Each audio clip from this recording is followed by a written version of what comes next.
فاسألوا أهل الذكر إن كنتم لا تعلمون.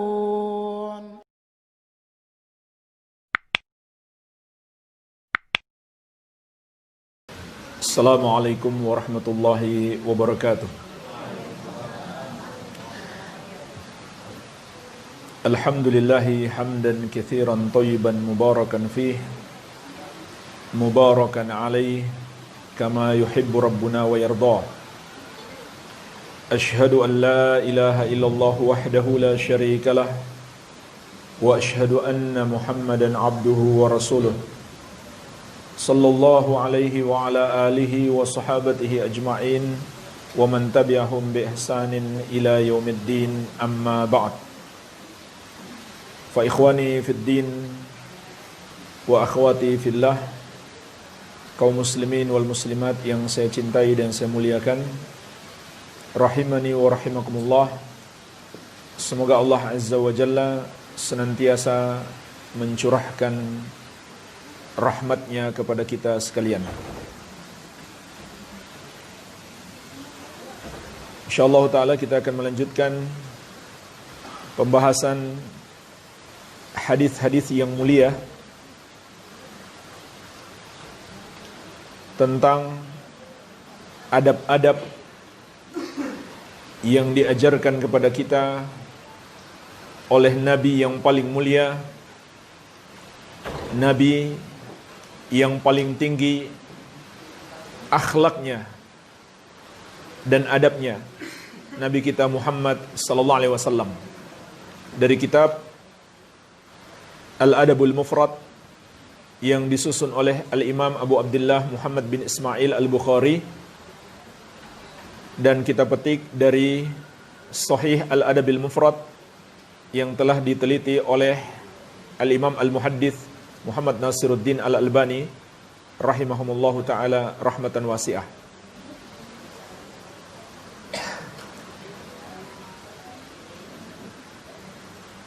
Kita masih dalam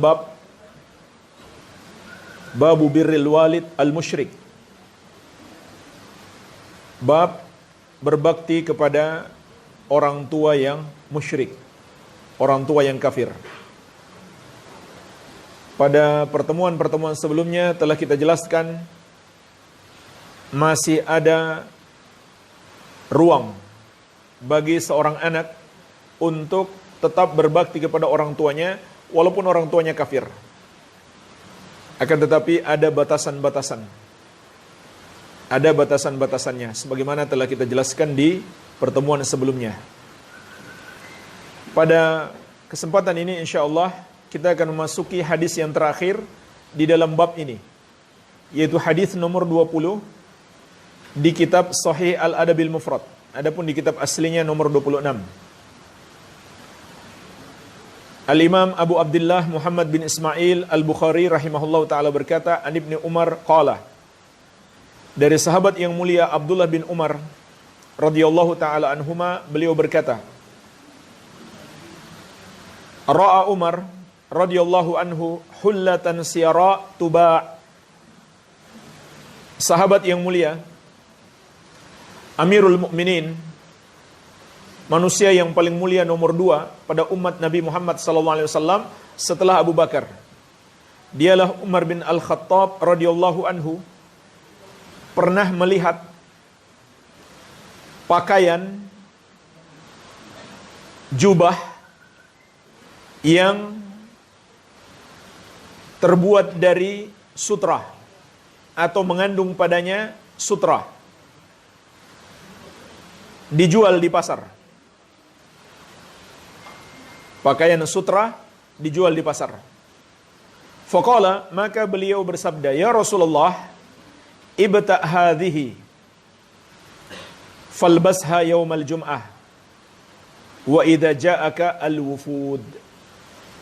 Maka beliau berkata, wahai Rasulullah, belilah pakaian ini untuk engkau kenakan pada hari Jumat dan apabila datang tamu-tamu utusan kepadamu.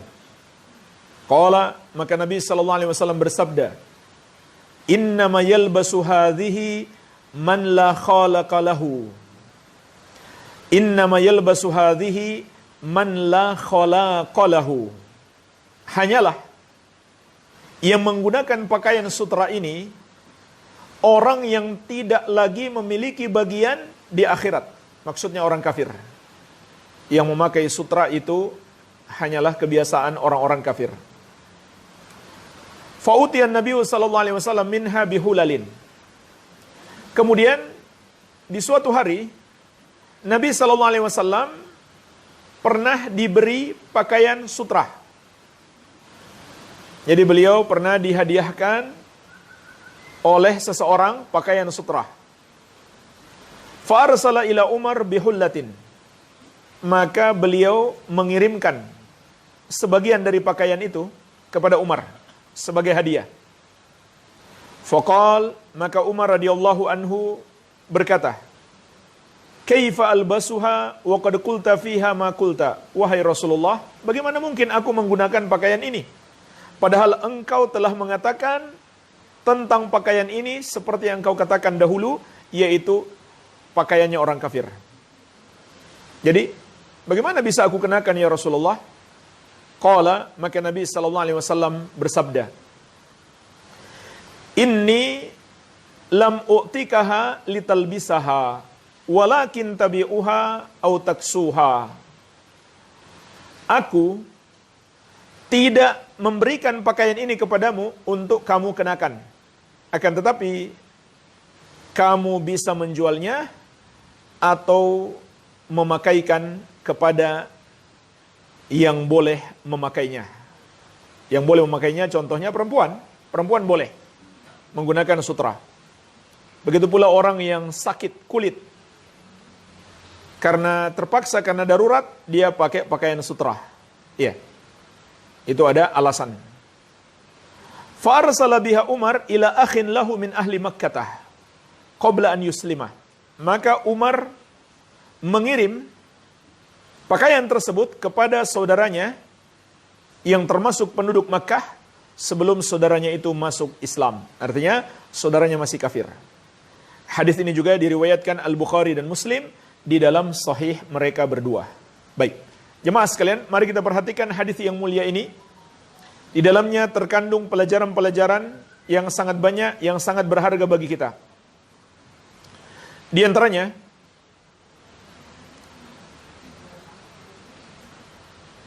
sebagaimana dijelaskan oleh Imam Ibn Rajab di dalam kitab Fathul Bari beliau, Syarah Sahih Al-Bukhari. Hadis ini menunjukkan bahwasanya dianjurkan bagi kita untuk berhias di hari Jumat dan di hari raya. Begitu pula untuk menyambut tamu. Karena Nabi SAW tidak menolak ucapan Umar. Hari Jumat itu perlu berhias. Begitu pula kalau datang tamu. Akan tetapi yang berhias di hari Jumat dan hari raya hanya kaum laki-laki. Hanya kaum laki-laki. Adapun kaum wanita, mereka juga dianjurkan keluar untuk pergi sholat hari raya. Bahkan wanita haid pun dianjurkan keluar dan ikut mendengarkan khutbah atau menyaksikan kaum muslimin sholat. Oleh karena itu, wanita tidak boleh berhias. Karena wanita itu berhias khusus untuk suami. Dan boleh terlihat oleh mahramnya. Kalau seorang wanita berhias, tampil cantik, menarik, lalu dipandang oleh laki-laki yang bukan mahramnya, itulah namanya tabarruj. Itulah namanya tabarruj. Yang Allah telah katakan, wala tabarrajna tabarrujal jahiliyatil ula. Wahai para wanita, janganlah kalian tabarruj, menampakkan perhiasan kalian atau kecantikan kalian seperti wanita jahiliyah dahulu. Wanita jahiliyah dahulu mereka menampakkan perhiasan dan kecantikan mereka di hadapan laki-laki yang bukan mahramnya atau bukan suaminya. Juga kata Allah, wala yubdina zinatahunna. Janganlah para wanita menampakkan perhiasan mereka illa li bu'ulatihinna, kecuali kepada suami-suami mereka. Kemudian disebutkan mahram mereka atau kepada sesama wanita. Atau juga yang biasa nampak saja, seperti pakaian luar yang nggak mungkin ditutupi lagi. Oleh karena itu jamaah sekalian, pakaian luar kaum wanita itu tidak boleh yang menarik pandangan kaum laki-laki. Karena untuk apa tujuan wanita itu berjilbab? Apakah untuk menarik pandangan laki-laki atau supaya laki-laki tidak memandang mereka? Karena supaya laki-laki tidak memandang mereka, tidak tertarik memandang mereka. Itulah tujuan wanita berhijab. Itu dipahami oleh setiap orang yang berakal. Makanya aneh, bikin jilbab yang modis-modis. Ambil artis lagi sebagai modelnya. Setengah artis pun jadi. Itu aneh. Jilbab dibikin menarik. Ada bordirannya, ada gambar Hello Kitty, dan lain-lain. Ini aneh. Atau diperlombakan mana yang paling keren. Itu aneh, sebab tujuan berjilbab supaya wanita itu tidak dipandang oleh kaum laki-laki atau tidak menarik dipandang. Makin menakutkan dipandang oleh kaum laki-laki makin bagus. Makanya jemaah sekalian, kebanyakan hijab wanita sahabiat itu warna hitam. Kebanyakan. Walaupun warna lain tidak terlarang secara mutlak. Tapi kebanyakan yang mereka gunakan warna hitam. Karena itu yang paling tidak menarik. Iya. Jadi, makna berhias di sini untuk kaum laki-laki dianjurkan berhias di hari Jumat menuju sholat Jumat. Begitu pula di hari raya. Karena hari Jumat termasuk hari raya kaum muslimin, hari raya pekanan. Kalau hari raya kecil saja dianjurkan berhias, apalagi hari raya besar. Iya. Begitu pula menyambut tamu. Menyambut para tamu, kita sambut mereka dengan baik, dengan penampilan yang baik juga. Iya. Karena Nabi SAW juga mengatakan, "Man kana yu'minu billahi wal yawmil akhir, falyukrim dhaifahu." Barang siapa yang beriman kepada Allah dan hari akhir, hendaklah dia memuliakan tamunya.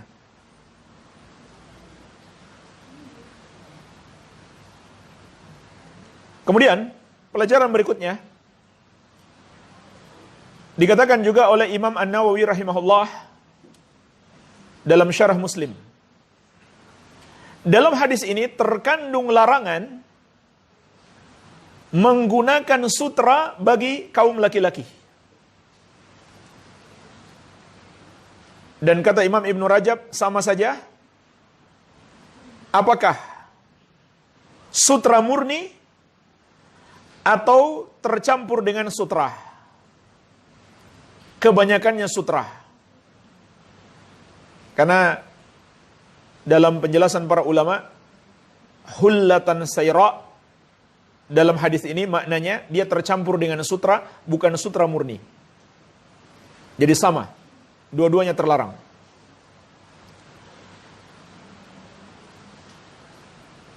Namun terlarangnya ini bagi kaum laki-laki. Karena ada dalil-dalil yang menunjukkan kaum wanita boleh menggunakan sutra. Tapi sekali lagi tidak boleh dalam bentuk perhiasan atau yang menarik pandangan kaum laki-laki. Iya. Makanya ketika laki-laki menggunakan sutra, dia telah terjerumus dalam dua bentuk tasyabbuh. Yang pertama tasyabbuh kepada orang-orang kafir, yang kedua tasyabbuh kepada kaum wanita.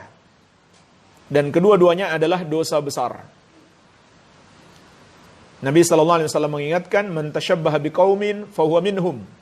Siapa yang menyerupai satu kaum, dia bagian dari mereka. Juga la'ana Rasulullah sallallahu alaihi wasallam al-mutasyabbihina minar rijali bin nisa wal mutasyabbihati minan nisa'i bir rijal. Rasulullah sallallahu alaihi wasallam melaknat laki-laki yang menyerupai wanita dan kaum wanita yang menyerupai laki-laki.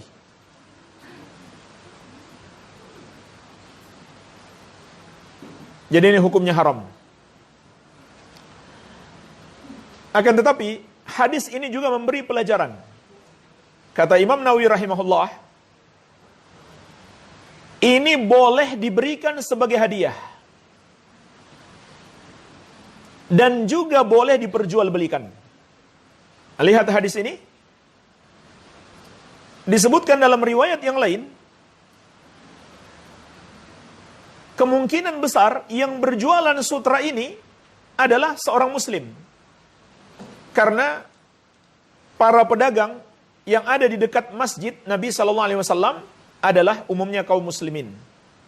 Dan disebutkan dalam riwayat yang lain bahwa ini terjadi atau ada pasar di depan masjid Nabi SAW. Iya. Makanya Imam Nawawi juga mengatakan hadis ini mengandung pelajaran boleh berjualan di depan masjid. Tapi nggak boleh tidur di majelis ilmu. Yang tidur bangunkan. Kalau jualan depan masjid boleh. Tidur di majelis ilmu nggak boleh. Jualan di dalam masjid tidak boleh. Tapi jualan depan masjid boleh. Karena bukan lagi masjid. Tapi kalau masih teras masjid, nggak boleh juga. Masih halaman masjid, hendaklah dihindari lebih baik. Iya. Namun tentu dengan syarat, jualan di depan masjid tidak mengganggu orang beribadah di masjid. Ya, nggak boleh seperti di pasar teriak-teriak, ya murah. Ya, tidak boleh. Jadi diam-diam saja, nggak boleh berisik. Tidak boleh berisik mengganggu orang yang sedang ibadah. Baik. Nah, jemaah sekalian. Jadi, hadis ini juga menunjukkan kepada kita, boleh sutra itu diperjualbelikan. Boleh juga dijadikan sebagai hadiah. Kenapa jemaah sekalian? Karena sutra itu tidak diharamkan secara mutlak. Tidak diharamkan secara mutlak. Andai diharamkan secara mutlak, maka tidak boleh diperjualbelikan. Karena Rasulullah SAW bersabda, Innallaha idza harrama syai'an harrama thamanahu. Sesungguhnya Allah apabila mengharamkan sesuatu, maka Allah haramkan juga harganya. Contohnya daging babi. Daging babi itu haram secara mutlak. Baik laki-laki maupun perempuan tidak boleh makan daging babi. Maka memperjualkan daging babi hukumnya haram. Begitu pula alat-alat musik misalkan. Nggak boleh diperjualbelikan. Karena bagi laki-laki maupun perempuan hukumnya haram. Maka tidak boleh diperjualbelikan. Iya. Tetapi sesuatu yang tidak haram secara mutlak itu boleh diperjualbelikan. Karena sutra bagi laki-laki hukumnya haram, bagi perempuan hukumnya boleh, bagi laki-laki yang sifatnya darurat seperti orang yang sakit kulit misalkan, dia butuh menggunakan pakaian sutra, itu juga menjadi mubah baginya. Kecuali jemaah sekalian, ada persangkaan kuat. Ada persangkaan kuat bahwa pakaian itu akan digunakan dalam bentuk yang haram.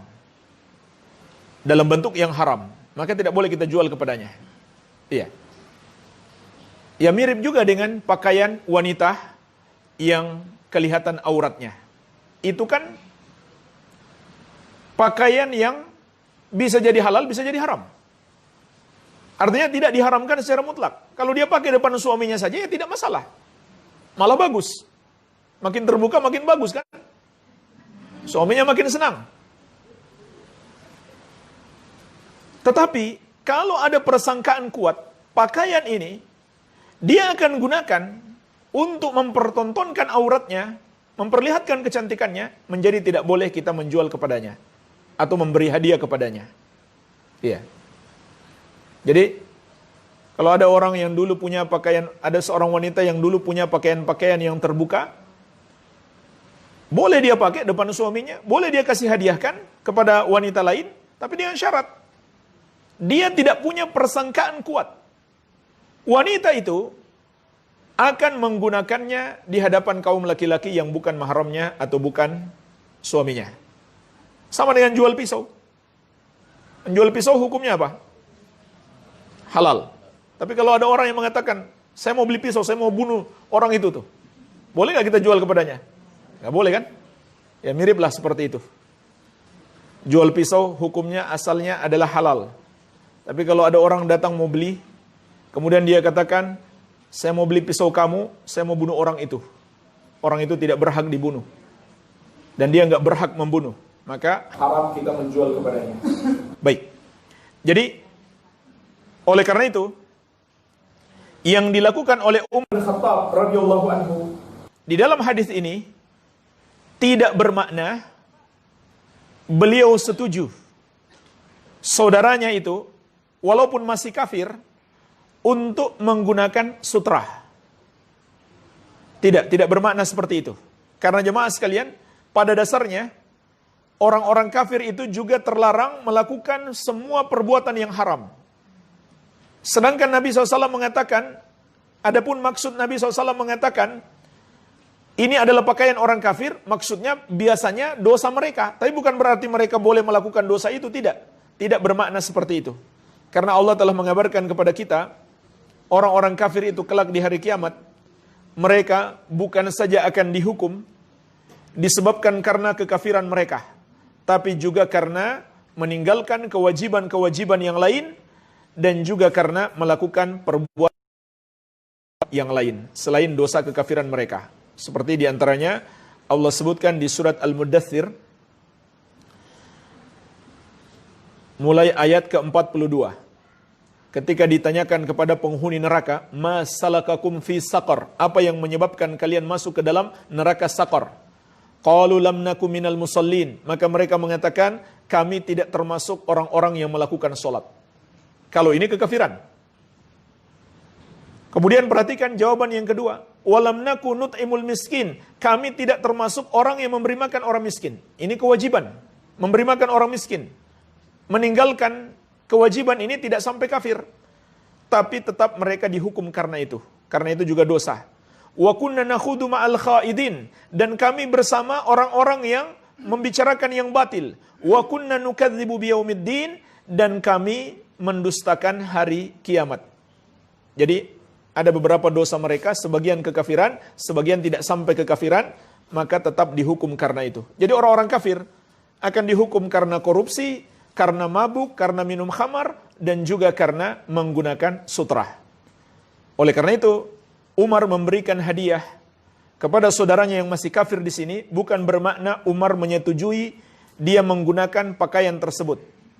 Ya bisa jadi, maksud Umar untuk dia hadiahkan kepada istrinya. Dia berikan kepada istrinya. Atau dia jual kembali. Atau ketika dia sakit kulit, butuh pakai sutra, dia pakai. Jadi hadis ini tidak bermakna Umar setuju saudaranya yang masih kafir melakukan perbuatan dosa menggunakan pakaian sutra. Baik. Jadi jemaah sekalian, pada dasarnya memperjualbelikan barang yang haram itu juga hukumnya haram. Kecuali barang yang tidak diharamkan secara mutlak. Dan juga kecuali apabila ada persangkaan kuat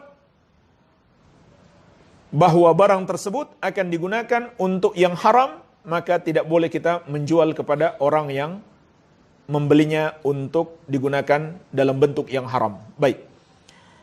Kemudian pembahasan kita dalam hadis ini, inilah pelajaran berikutnya. Dikatakan oleh Imam Nawawi rahimahullah, jawazu ihda'il muslim ilal musyrik thawban wa ghairahu. Bolehnya seorang muslim memberi hadiah kepada seorang musyrik. Apakah itu pakaian atau selainnya? Jadi jemaah sekalian, inilah pembahasan kita. Inilah sebabnya penulis rahimahullah ta'ala menyebutkan hadis ini dalam bab ini. Yaitu bolehnya kita memberi hadiah kepada orang musyrik.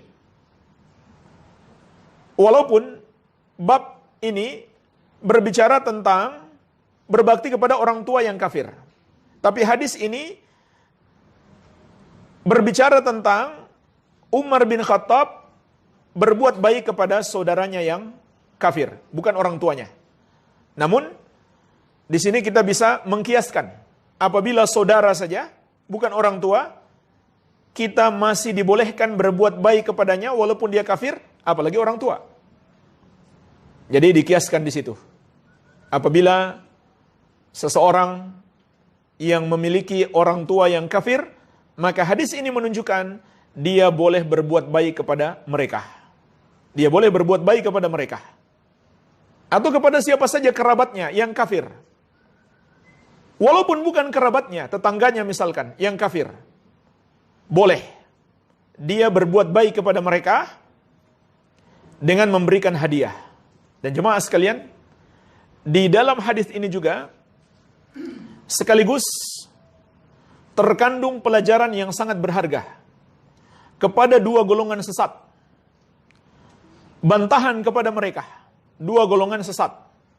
Yang pertama golongan liberal, yang kedua golongan teroris. Ini dua golongan sesat. Golongan liberal dan golongan teroris. Bahwasannya Islam itu tidak mengajarkan radikalisme.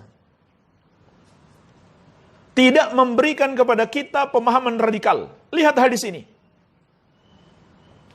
Rasulullah SAW tidak menyalahkan Umar, sahabat yang mulia Umar bin Khattab radhiyallahu anhu, di antara murid terbaik Rasulullah SAW, memberi pengajaran kepada kita. Ini ajaran Islam.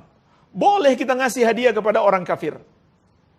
Boleh kita berbuat baik kepada orang musyrik.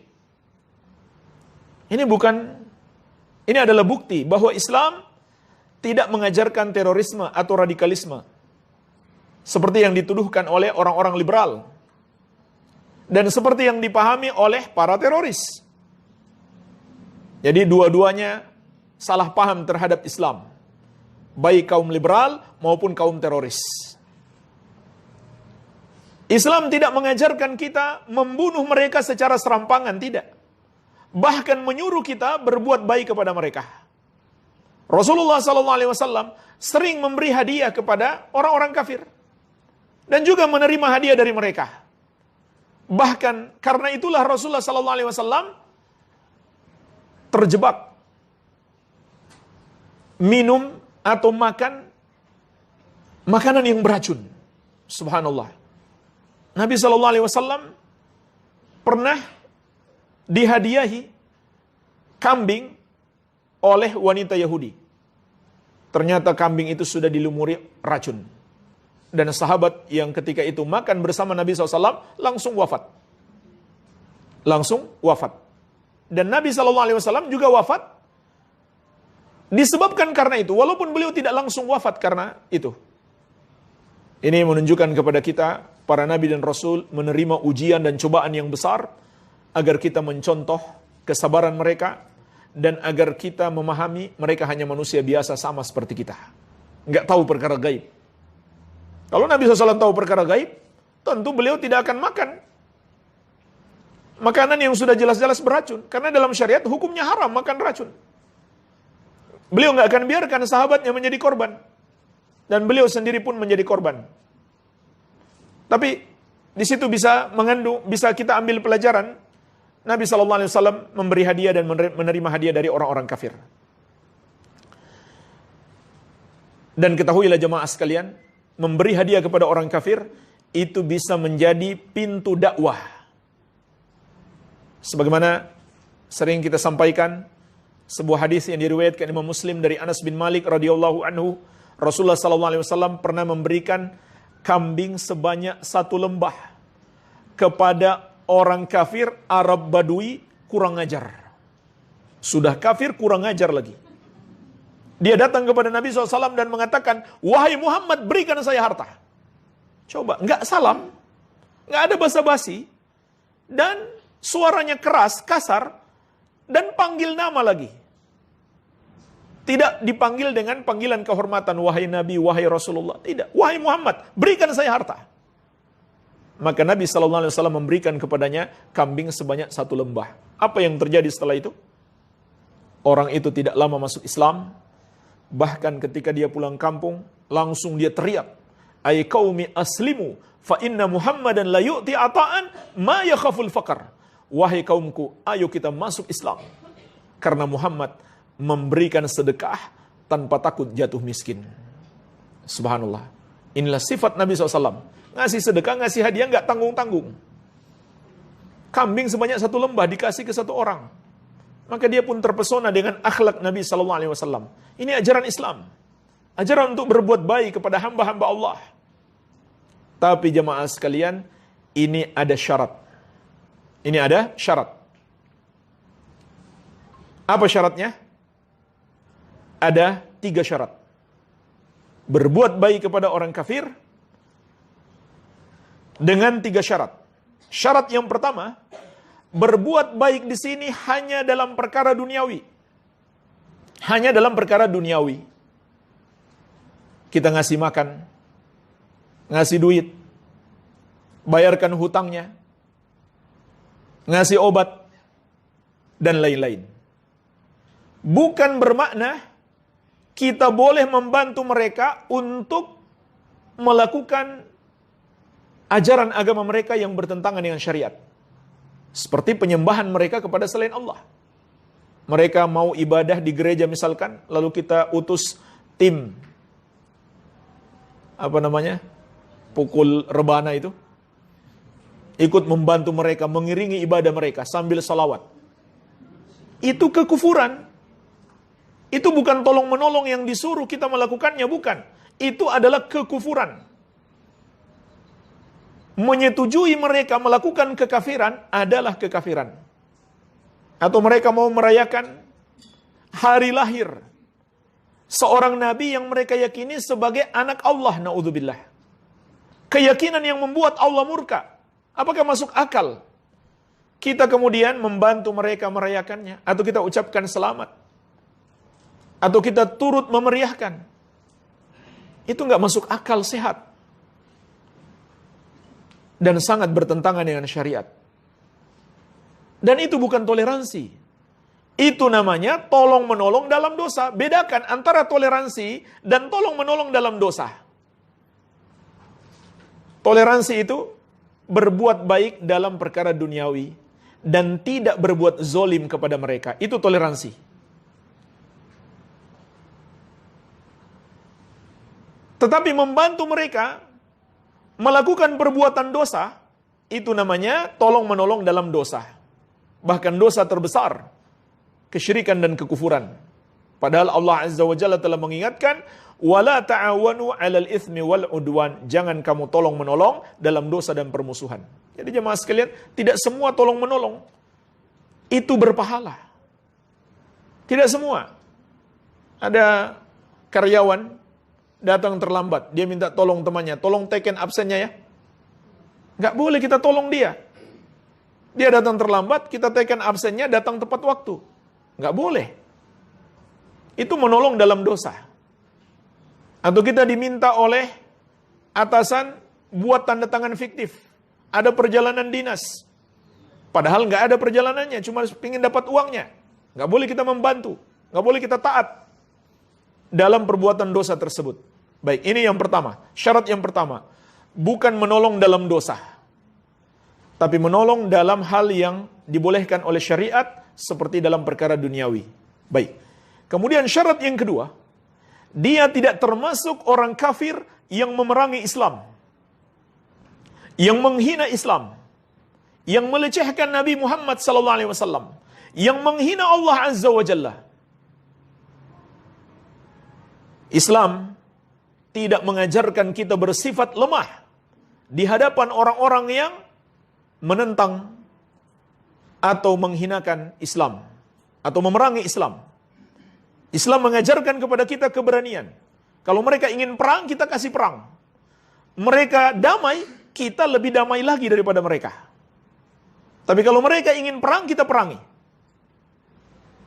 Sebagaimana Allah ingatkan, dalam surat Al-Mumtahanah ayat ke-8. La yanhakumullahu 'anil ladzina lam yuqatilukum fid din wa lam yukhrijukum min diyarikum an tabarruhum wa tuqsitu ilaihim. Innallaha yuhibbul muqsitin. Allah tidak melarang kalian untuk berbuat baik kepada orang-orang kafir yang tidak memerangi kalian karena agama kalian.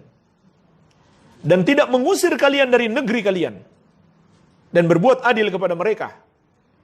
Sesungguhnya Allah mencintai orang-orang yang berbuat adil.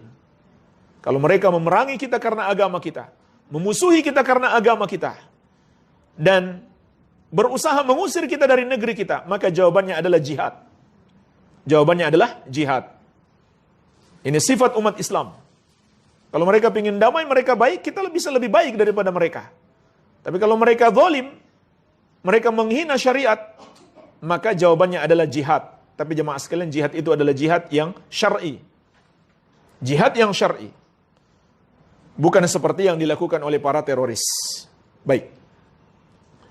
Di beberapa pertemuan yang lalu telah kita sebutkan bagaimana jihad yang syar'i. Jadi ini syarat yang kedua. Dia bukan termasuk orang kafir yang memerangi Islam atau menghina Islam atau melecehkan Nabi Muhammad SAW atau menghina Allah. Ini yang kedua.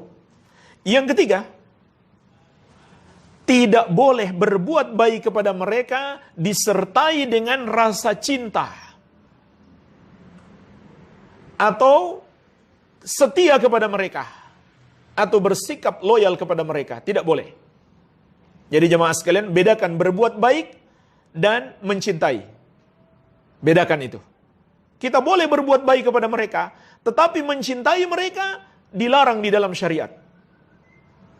Dan ingin saya tegaskan jemaah sekalian, ajaran membenci orang-orang kafir, membenci kekafiran, ini termasuk ajaran yang mendasar dalam Islam, bukan radikalisme.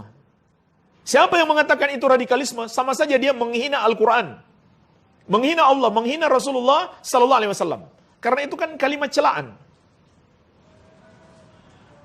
Barang siapa yang mengatakan ini adalah ajaran radikal, dan orang yang mengamalkannya terpapar radikal, yang tentu dia maksud mengatakan itu untuk mencela, mencerca, maka sama saja dia menghina Allah, mencerca Al-Quran, merendahkan Nabi Muhammad SAW. Kenapa? Karena itu ajaran Allah, itu ajaran Al-Quran, itu ajaran Rasulullah SAW. Disebutkan dalam banyak ayat. Di antaranya surat Al-Ma'idah ayat ke-51. Surat Al-Ma'idah ayat ke-51. Perhatikan baik-baik. Ya ayyuhalladzina amanu la tattakhidul yahuda wan nasara awliya'a ba'duhum awliya'u ba'din wa man yatawallahu minkum fa innahu minhum innallaha la yahdil qaumadz zalimin. Wahai orang-orang yang beriman, jangan kalian jadikan Yahudi dan Nasrani sebagai wali-wali kalian. Perhatikan ayat ini. Sungguh lancang seorang muslim yang mengatakan ini ajaran radikal. Kata Allah, wahai orang-orang yang beriman, kalau memang kamu masih punya keimanan, dengarkan ayat ini. Allah panggil dengan panggilan keimanan. Jangan jadikan Yahudi dan Nasrani sebagai wali-wali kamu. Apa artinya wali? Orang yang dicintai, yang disenangi, yang kita berikan kepadanya loyalitas dan kesetiaan, yang kita jadikan teman dekat, kekasih, orang yang kita angkat jadi orang kepercayaan kita, atau kita angkat jadi pejabat, kita angkat jadi pemimpin, itu semua bermakna wali, semua itu terlarang. Semua itu terlarang. Jangan jadikan mereka sebagai wali, sebagai teman dekatmu, sebagai orang kepercayaanmu, orang yang kamu cintai, orang yang kamu angkat jadi pejabat, orang yang kamu angkat jadi pemimpin. Jangan. Allah larang dalam ayat ini. Kemudian kata Allah, ba'duhum awliya'u ba'din. Sebagian mereka adalah wali bagi sebagian yang lain. Wa may yatawallahu minkum fa innahu minhum. Siapa di antara kalian menjadikan mereka sebagai wali, maka dia bagian dari mereka.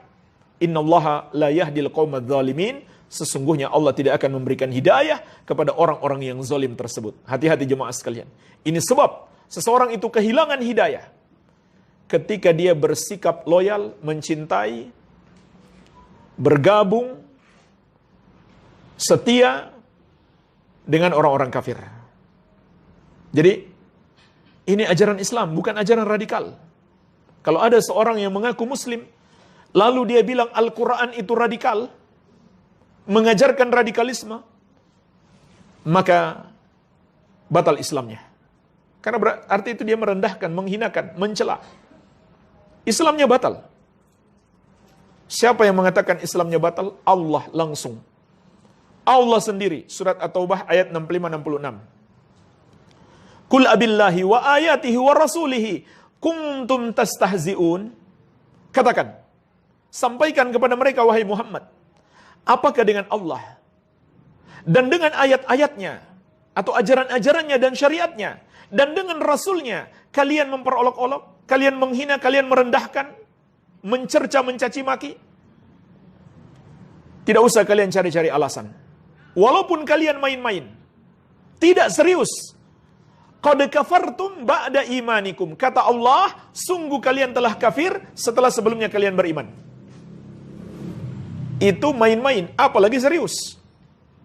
Walaupun dia nggak serius, hanya main-main. Dia merendahkan ajaran Islam, kata Allah, kamu sudah kafir setelah beriman. Surat At-Taubah ayat 65-66. Jadi hati-hati jemaah sekalian. Ajaran Islam, ajaran yang datang membawa rahmat. Bukankah Allah telah menegaskan, wa ma arsalnaka illa rahmatan lil alamin. Wa ma arsalnaka illa rahmatan lil alamin. Tidaklah kami utus engkau wahai Muhammad kecuali sebagai rahmat, kasih sayang untuk seluruh makhluk. Bagaimana mungkin seorang yang mengaku Muslim mengatakan itu ajaran radikal? Jadi hati-hati. Jemaah sekalian, yang pantas disebut radikal itu kalau kita zolim kepada orang kafir. Maka ajaran membenci orang kafir dan meyakini mereka kafir, bukan Muslim, dan meyakini mereka masuk neraka, itu ajaran Islam, bukan ajaran radikal. Radikal itu kalau kita berbuat zolim kepada mereka. Membenci mereka tidak bermakna boleh berbuat zolim kepada mereka. Itu pantas disebut radikal kalau kita zolim kepada mereka. Makanya Allah telah melarang dalam surat Al-Maidah ayat ke-8.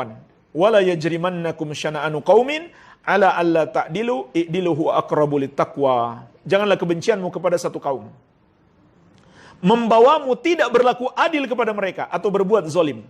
Berlaku adilah karena adil itu lebih dekat kepada takwa. Makna ayat ini kata Syekh As-Sa'di rahimahullah dalam tafsir beliau, bahwa kita harus mencintai, bahwa benar kita harus membenci orang-orang kafir, tapi kebencian kita kepada mereka tidak boleh membawa kita berbuat zolim kepada mereka. Tetap harus berlaku adil. Tetap harus berlaku adil. Ada orang yang salah paham. Dia katakan berlaku adil berarti boleh dong mengangkat mereka jadi pejabat, menjadi pemimpin. Tidak begitu maknanya jemaah sekalian. Mengangkat mereka menjadi pejabat atau pemimpin, itu namanya bersikap loyal kepada mereka. Berlaku adil kepada mereka maknanya adalah tidak berbuat zolim. Bukan berlaku adil, Muslim diangkat jadi pejabat, kafir pun diangkat jadi pejabat. Itu bukan berlaku adil. Itu namanya berbuat zolim kepada mereka. Itu namanya bersikap loyal kepada mereka. Bukan berbuat adil. Berbuat adil itu maknanya kita tidak boleh zolim kepada mereka. Baik menzolimi harta mereka, atau diri dan nyawa mereka. Kenapa tidak boleh jemaah sekalian? Karena ada perjanjian. Oleh karena itu yang kita bicarakan di sini adalah orang-orang kafir yang masuk dalam perjanjian dengan kaum muslimin. Di antaranya siapa? Orang kafir yang tinggal di negeri kita, negeri kaum muslimin. Mereka memiliki perjanjian dengan kaum muslimin sebagai warga negara. Dalam syariat mereka disebut kafir dhimmi. Subhanallah, besar sekali dosa membunuh mereka, Rasulullah SAW memberi peringatan keras. Man qatala mu'ahadan lam yarah raihatal jannah. Barang siapa yang membunuh orang kafir yang terikat perjanjian dengan kaum muslimin, di antaranya perjanjian sebagai warga negara, maka kata Nabi SAW, dia tidak akan bisa mencium bau surga. Wa inna rihaha latujadu min masirati arba'ina aman. Padahal harumnya surga itu bisa dicium dari jarak 40 tahun perjalanan. Jadi dosa besar menzolimi, apalagi sampai menghilangkan nyawa non-muslim yang tinggal di negeri kaum muslimin. Itu dosa besar, bukan termasuk jihad. Makanya sekali lagi, di sini ada dua golongan yang salah paham. Golongan yang pertama yang bersikap loyal kepada orang kafir. Mereka adalah golongan liberal, yang menyamakan antara muslim dengan kafir, nggak ada bedanya. Bagi mereka haknya sama. Na'udzubillah. Golongan yang kedua, golongan yang menzolimi orang kafir. Mereka itulah para teroris. Mereka yang pantas disebut memiliki pemahaman radikal. Jadi, kita tidak boleh mengikuti golongan liberal, tidak boleh pula mengikuti golongan teroris. Iya. Maka hati-hati jemaah sekalian, memberi label terorisme, radikalisme kepada ajaran Islam, ini sangat berbahaya, bisa membatalkan keislaman seseorang. Apalagi kalau didasarkan pada kebenciannya terhadap ajaran itu. Itu juga pembatal keislaman yang lain. Membenci terhadap salah satu ajaran Islam.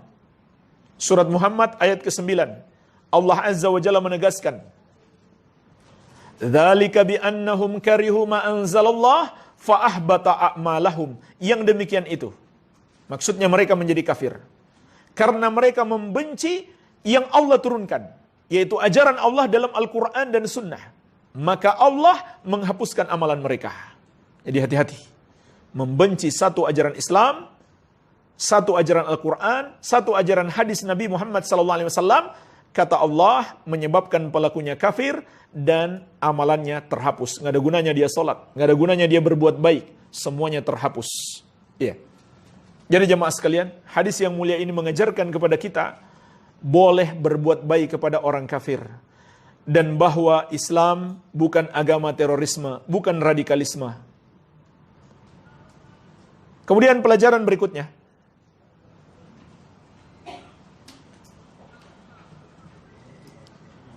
kata Imam Nawawi rahimahullah, dalam hadis ini juga mengandung pelajaran boleh kita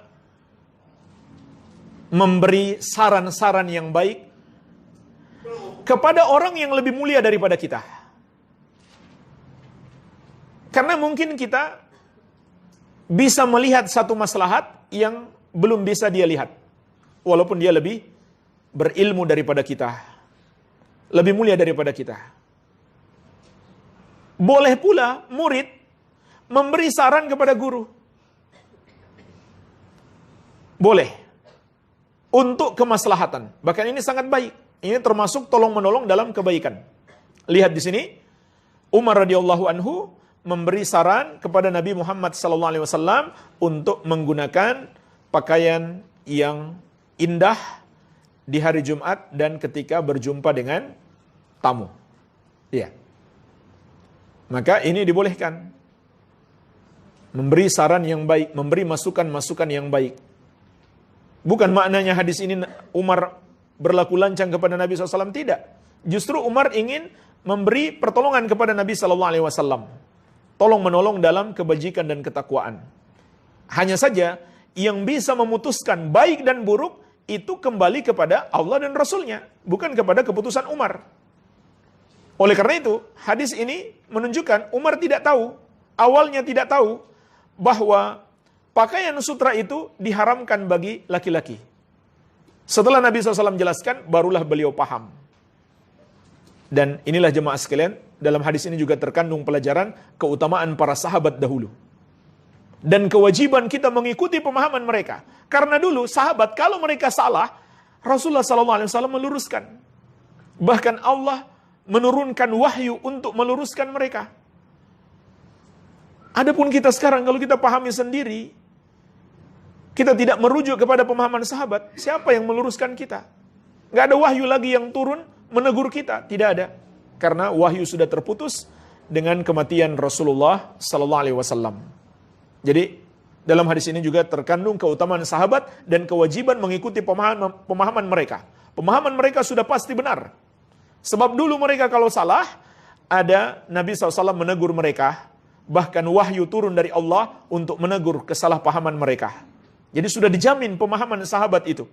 Iya.